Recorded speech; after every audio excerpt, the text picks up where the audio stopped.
Hello. आज के video में आज हम पढ़ेंगे आइसोकाइनेटिक एक्सरसाइजेज के बारे में कि आइसोकाइनेटिक एक्सरसाइजेज कौन सी एक्सरसाइजेज होती हैं। तो सबसे पहले जब हम बात करते हैं आइसोकाइनेटिक एक्सरसाइजेज की, तो हमें सबसे पहले ये जानना होगा कि आइसोकाइनेटिक एक्सरसाइज होती कौन सी एक्सरसाइजेज हैं। आइसोकाइनेटिक एक्सरसाइजेज का मतलब क्या होता है। तो जब हम बोलते हैं आइसोकाइनेटिक, तो आइसोकाइनेटिक वर्ड जो है ये दो वर्ड्स के साथ जुड़कर मिला हुआ है। वो दो वर्ड कौन कौन से हैं? आइसो और काइनेटिक। आइसो का मतलब आ गया सेम या कांस्टेंट, और वहीं पर जब हम बात करते हैं काइनेटिक्स, काइनेटिक्स का मतलब आ गया मोशन।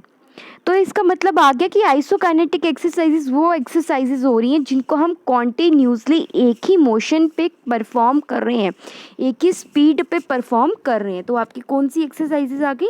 Isokinetic exercises. अब ये जो है जब हम बात करते हैं isokinetic exercises are resistant based exercises that involve the use of special exercise equipment which provide variable resistance to the movement and allow muscles to contract at constant speed। अब जब हम आइसोकाइनेटिक एक्सरसाइज की बात करते हैं तो इसमें जो एक इंडिविजुअल जो है वो एफर्ट्स लगा रहा है, ठीक है, वो एफर्ट्स या फोर्स लगा रहा है पकड़ किसके ऊपर? किन्हीं तरह के स्पेशल इक्विपमेंट्स के ऊपर। जैसे कि हम इसमें एग्जांपल ले लेते हैं ट्रेडमिल के ऊपर, ठीक है।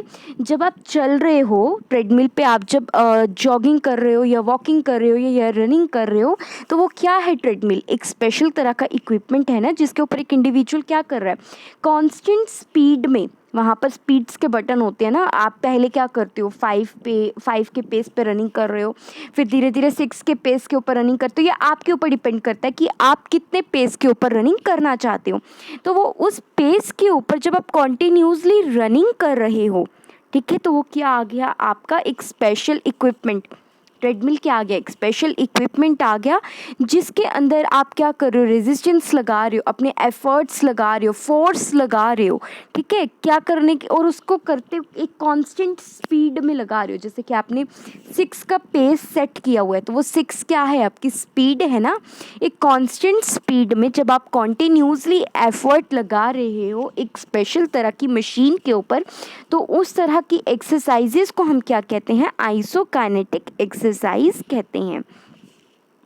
अब जब हम बात करते हैं आइसोकाइनेटिक एक्सरसाइजेस की, तो आइसोकाइनेटिक एक्सरसाइज कौन से ईयर में डेवलप हुई थी? आइसोकाइनेटिक एक्सरसाइज 1968 में डेवलप हुई थी। और इसको किसने इंट्रोड्यूस किया था? Perrin, PERRINE, Perrin. इन्होंने क्या किया था? इसे इंट्रोड्यूस किया हुआ था। अब जो ये है आइसोकाइनेटिक एक्सरसाइज, अब ये एक्सरसाइज क्या है? अब ये एक्सरसाइज हमारे मसल्स को जो है उसमें क्या कर रही है? एक ही रेंज ऑफ मोशन में आपके जो है मूवमेंट जो हो रही है, ठीक है, बट वो क्या हो रही है? एक ही मोशन में वो मूवमेंट हो रही है। अब आइसोकाइनेटिक एक्सरसाइज जो है are define as the maximum contraction of the muscle, ठीक है। मसल्स जो हो रहे हैं वो क्या हो रहे हैं? इसमें भी कॉन्ट्रैक्ट हो रहे हैं ना। अब मैंने आपको पहले भी कहा था कि मैंने आपको पहले बताया था आइसोमेट्रिक एक्सरसाइज के बारे में। आइसोमेट्रिक एक्सरसाइजेज आपकी कौन सी एक्सरसाइज थी जिसमें मसल्स कॉन्ट्रैक्ट हो रहे हैं बट वो आप उन्हें नहीं सीन कर पा रहे हो। वहीं पर टोनिक एक्सरसाइज में आपके मसल्स जब टोन अप हो रहे हैं तो वो इजीली क्या थे? विजिबल थे। अब आइसोकाइनेटिक एक्सरसाइज जो है ना वो इन दोनों एक्सरसाइज के कम्बिनेशन के साथ है, ठीक है। अब यहाँ पर भी मसल्स कॉन्ट्रैक्ट हो रहे हैं, ठीक है। अब पर इसमें भी क्या है? मूवमेंट आप विजिबल है, आप एक ही जगह स्टेबलाइज जो होकर मूवमेंट नहीं कर रहे हो। आपकी जो है मूवमेंट क्या है? कांस्टेंट पेस में चल रही है, रेगुलरली वो चल रही है। और उसको जब आप कंप्लीट कर रहे हो तो कंप्लीट आप क्या कर रहे हो? सेम पेस पे कर रहे हो, और फुल रेंज ऑफ मूवमेंट भी वहाँ पर एप्लीकेबल है। और इसको जब आप परफॉर्म कर रहे हो ना, तो इसको परफॉर्म करते हुए आपके जो है फ्लेक्सर और एक्सटेंसर, ये दोनों ही मसल्स क्या कर रहे हैं? अपना साथ ही साथ में काम कर रहे हैं। अब मैंने आपको बताया था ये क्या कहते हैं इसेंट्रिक एंड कंसेंट्रिक एक्सरसाइजेस के बारे में। तो वहीं पर यहाँ पर आ जाता है इसेंट्रिक जो है वो वाले मसल्स भी कॉन्ट्रैक्ट, कंसेंट्रिक एक्सरसाइजेस में मसल्स भी कॉन्ट्रैक्ट हो रहे हैं यहाँ पर, और इसेंट्रिक में की तरह जो मसल्स हैं वो भी क्या हो रहे हैं, लेंथिन हो रहे हैं, उनकी भी लेंथ डेवलप हो रही है, उनकी भी लेंथ इंक्रीज हो रही है।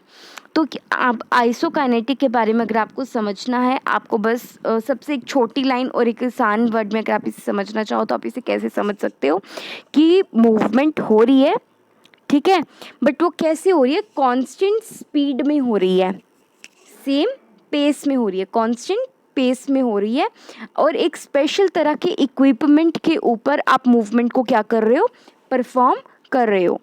अब आइसोकाइनेटिक एक्सरसाइजेस के कुछ एडवांटेजेस हैं। अब वो किस तरह के एडवांटेजेस हैं? Isokinetic exercises are often use for rehabilitation and recovery since it is controlled form of exercise. अब इसमें जो है ना, आइसोकाइनेटिक एक्सरसाइज जो है ये रिहैबिलिटेशन और रिकवरी प्रोसेस के लिए सबसे ज़्यादा हेल्पफुल एक्सरसाइज को माना गया हुआ है। अब जैसे कि एक इंसान है, सपोज उसे स्पाइन इंजरी हो गई है या लेग इंजरी हो गई हुई है, अब वो नॉर्मल वॉक नहीं कर पा रहे, ठीक है, तो अब हम चाहते हैं कि उनकी एक्सरसाइज का सेशन अब शुरू किया गया।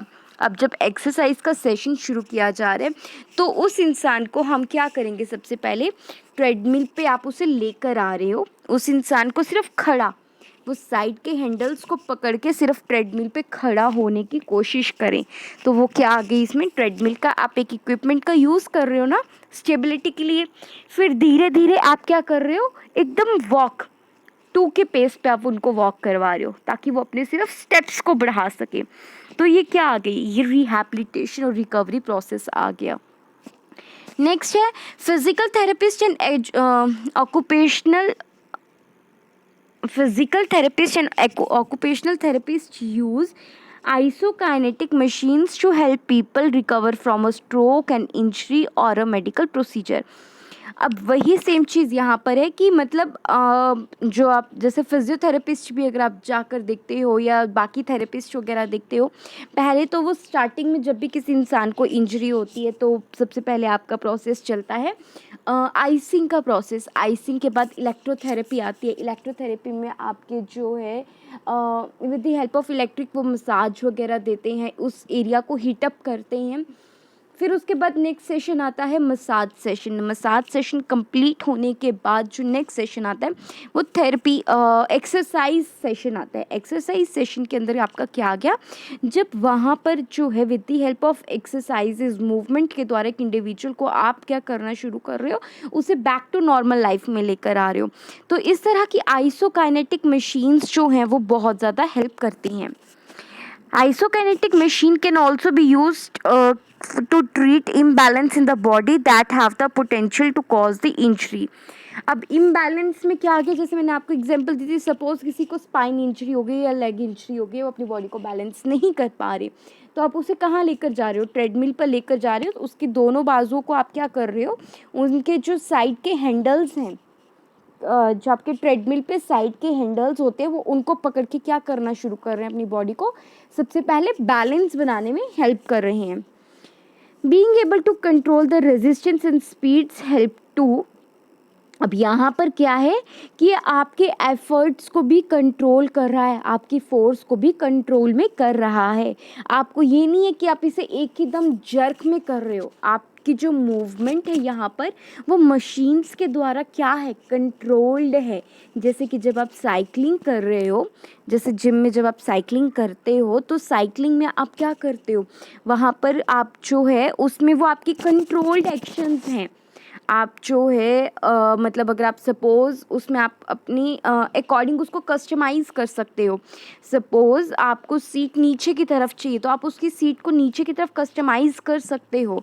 आपको अगर सीट आगे की तरफ चाहिए आप आगे की तरफ करके उसको कस्टमाइज़ कर सकते हो। और इसी तरह से जो है आप अपनी फोर्स को भी जो है रेजिस्टेंस जो आपके एफर्ट्स हैं उनको भी कंट्रोल में कर सकते हो। अब उनको कैसे कंट्रोल में कर सकते हो, सपोज़ आप जो है माउंटेन मतलब आप हिली एरिया की तरह साइकिलिंग करना चाहते हो तो आप वहाँ से क्या कर लो, आप उसको कंट्रोल कर लो।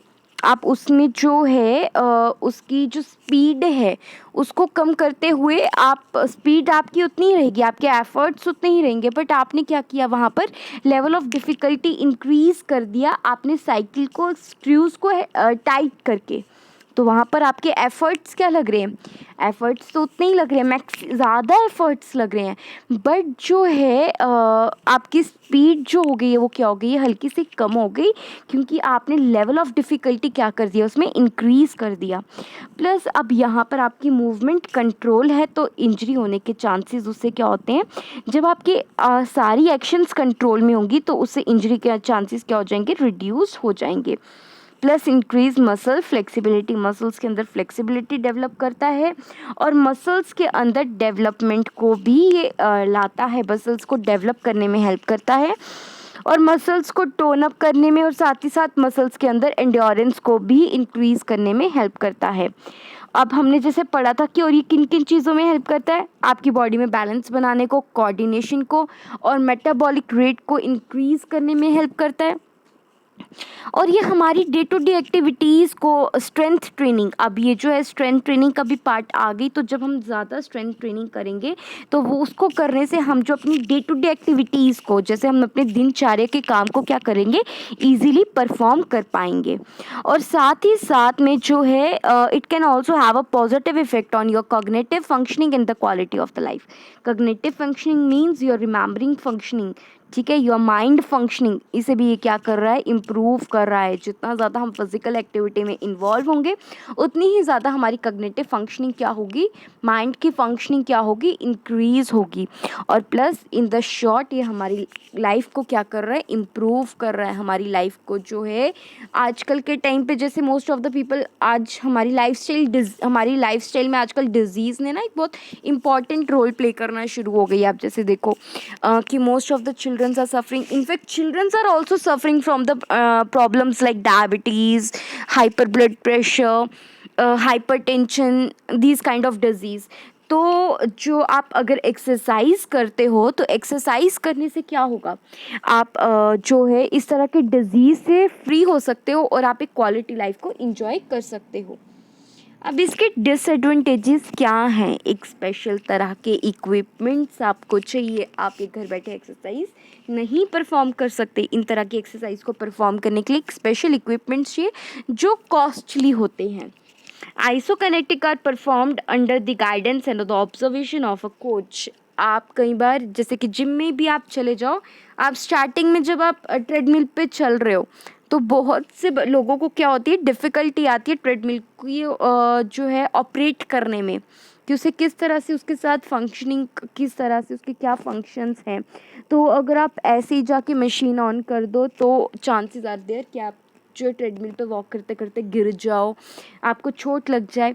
तो आपको इस तरह की मशीन्स के जब आप वर्क कर रहे हो तो उस समय आपको एक प्रॉपर इंसान की गाइडेंस चाहिए, एक कोच की गाइडेंस के अंदर करना है और करेक्ट पोस्चर में करना है। अगर आपका पोस्चर भी गलत होगा तो आपके अंदर डिफॉर्मिटीज़ ले आएगा, आपके मसल्स में पेन होना शुरू हो जाएगी और आपके इंजरी के चांसेस इंक्रीज़ हो जाएंगे। इसीलिए हमेशा एक इंस्ट्रक्टर की गाइडेंस के अंडर ही आपको इन सारी मशीन्स को यूज़ करना है।